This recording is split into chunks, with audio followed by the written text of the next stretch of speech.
Hey, period 6. I hope that you are having a great Wednesday.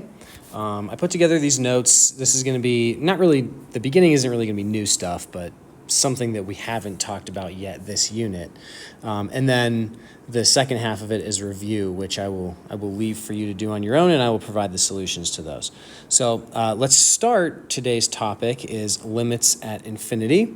All this is, Again, this is a topic you already know. I think I mentioned this last week when we were together. This just means horizontal asymptotes.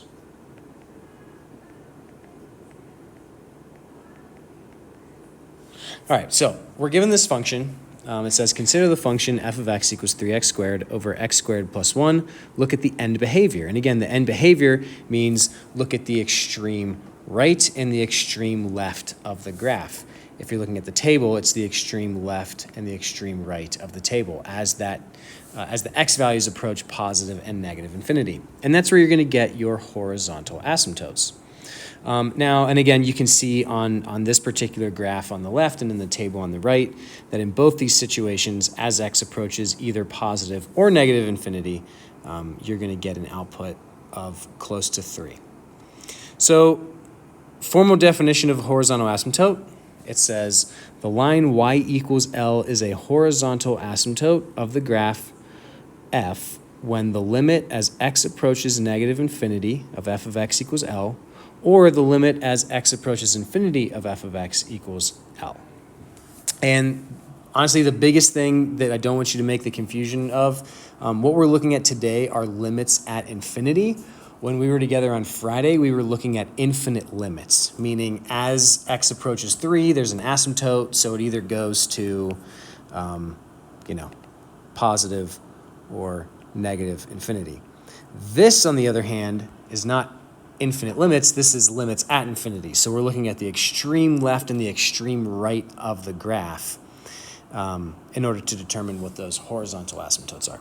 And again, you know how to do this. The way that we do this is we plug in, or I guess we check to see if the fraction is balanced or denominator heavy. I mentioned before in this class, we will not really deal with numerator heavy situations. So as we look at number 1, it says find the limit as x approaches infinity of 5 minus 2 over x squared. You could, if you really want to, you could plug in that infinity. We know that 2 divided by infinity is 0, so our answer is simply 5. And if we look at this graphically, we can see that our asymptotes, both at positive and negative infinity, are 5. Because again, if we had plugged in negative infinity into that, negative infinity squared gives us positive infinity. Okay, now number 2, this is a situation where we are balanced, right? We're looking at the leading exponents, and in this case, the greatest exponent in both the numerator and the denominator is 1. So now we look at the leading coefficients. Here, the leading coefficient is 2. Here, the leading coefficient is 1, so our answer is simply 2. You can ignore everything else whenever you have a balanced situation. In number 3, we have a denominator-heavy situation, and we know that if the denominator is heavy, it's going to grow greater than the numerator, so you have a smaller number divided by a massive number, which is going to lead to 0. And this right here, this box just kind of runs through the rules that, again, you already know. If the degree of the numerator is less than the degree of the denominator, then the limit of the rational function is 0. A rational function is just like 2 polynomials being divided, which is what we're seeing here. It doesn't have to be polynomials, but two expressions being divided. Okay, so this is denominator heavy.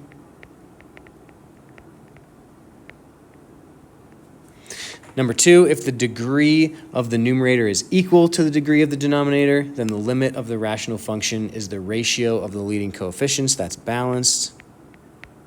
And finally, if the degree of the numerator is greater than the degree of the denominator, then the limit of the rational function does not exist.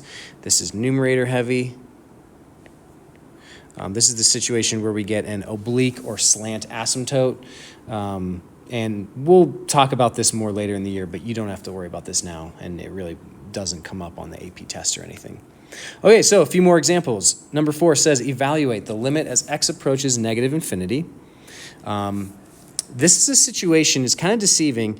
The degree in the numerator is 1. That's easy enough to see. But in the denominator, we have the square root of x squared plus 4. Well, if you take the square root of x squared, you're going to get just x. So this is actually a situation where we have a balanced rational expression, and we're looking at the leading coefficients. Well, the square root of x squared is 1x, so that leading coefficient is 1. So the ratio of the leading coefficients is 3 over 1, and our answer is 3. In B, again, we just need to perform one step in order to work this out. The limit as x approaches infinity of 5 plus x squared minus 3 over 2x minus 1 times x plus 3. If we multiply or distribute out the denominator, we get 2x squared, blah, blah, blah, blah, blah. We don't care about everything else because that's our highest exponent. And again, we have a balanced situation. So the limit as x approaches infinity of 5 is just 5. That stays the same. And then in the rational portion of this limit, we have x squared over 2x squared, so 1/2, because we're looking at the ratio of the leading coefficients, and our answer is simply 5 and 1/2.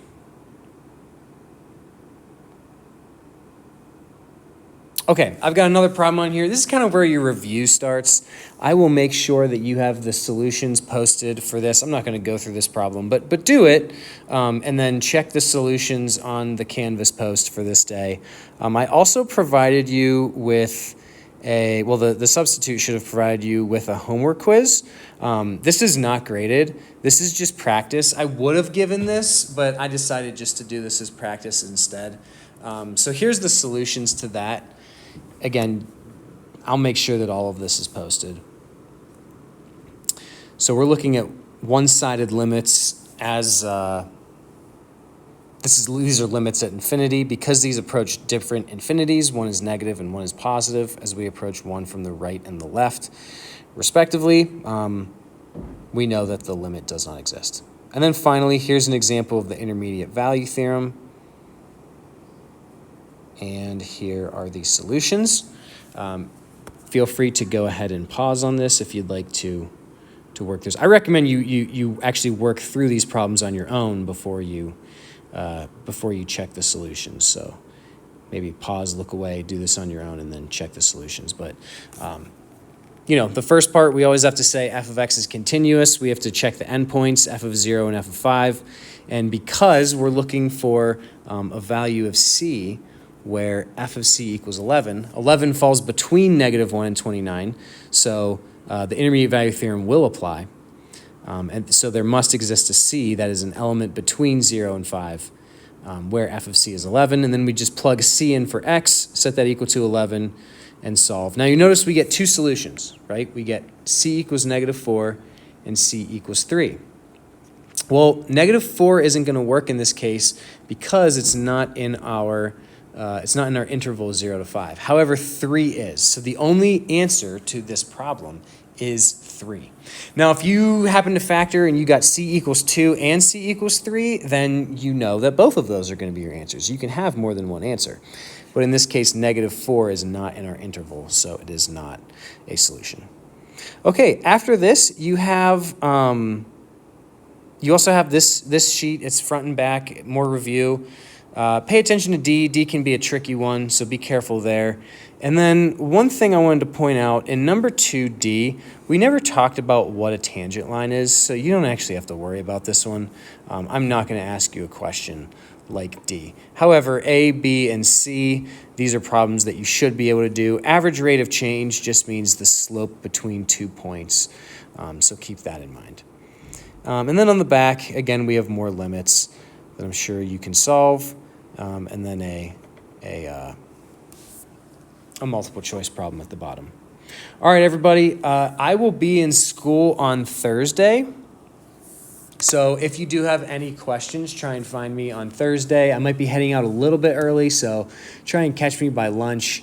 And I'm happy to answer any questions you have about this review.